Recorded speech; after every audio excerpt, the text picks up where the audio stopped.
Y'all want to know why I got a problem with Stephen A. Smith? This is what certain Negroes do that are paid in the media. They try to deflect the real issue by bringing up the term black on black crime. Check this out.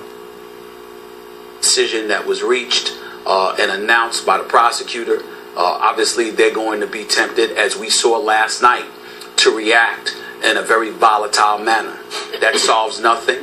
And that needs to be said, because I got news for you. The one thing that also needs to be said, and I'm saying this, and I don't expect Skip to have to say this. It's incumbent upon me to say this. As a black man that's on television every single day, there are black folks dying all the time. And it's not always by the hand of a police officer or somebody white. There are black folks killing black folks every day. And I don't see us rioting and acting up then. So let's make sure that we keep that in mind when we preach about the importance of being lawful, of obeying the law, and letting justice be served through the legal system that we all fall under in this nation. We have to conduct ourselves in a lawful and peaceful fashion. And I think LeBron James, President Barack Obama, even Sheldon Richardson for the New York Jets, and others have articulated exactly what I'm articulating right now. And I deeply appreciate all the thoughts you just expressed so eloquently. On these issues, I always preface on this show by saying, I can't feel about this issue the way you feel. I can't feel the way Carrie feels about this issue. In so many ways, I don't feel worthy or even qualified to comment on this issue. But I'm going to give you from my heart as a white man how I do feel in the big picture about this. I am tired of seeing young black men killed under suspicious circumstances. Tell them, Skip. I wish I could comment further on this case, but Stephen A., I don't know enough to comment. I think you're with me on this. Absolutely. I don't know exactly what happened between that white police officer and that young black man.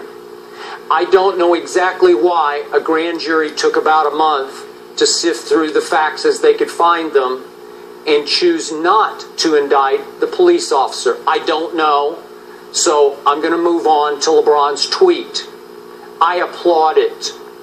I thought it was sensational for, once again, the best player in the National Basketball Association to step a little bit out onto a limb and take a stand on an issue outside of basketball. An issue upon which LeBron could risk alienating some of the people who buy some of the products that he endorses. It's a bold statement. It's a good statement. It's profound. It was balanced. It was measured. And the conclusion he drew was the conclusion you just expressed. And this is the one area in which LeBron James sets himself apart from a man he idolized, Michael Jordan. Michael refused to take stands, or not refused, he avoided taking stands. Tell him, Skip. On issues outside of basketball, on volatile social issues, issues within the black community. He just avoided taking those stances, and I think we all know why. Protecting his brand, just didn't want to get involved. I don't know, you know him as well as I do, Stephen A. Maybe he just didn't feel qualified in some cases to take those stands, but he didn't. And LeBron James has.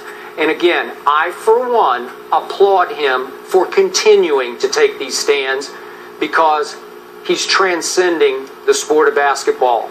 You've talked about it in a business way that he has, but in a social way, he's breaking ground for professional athletes.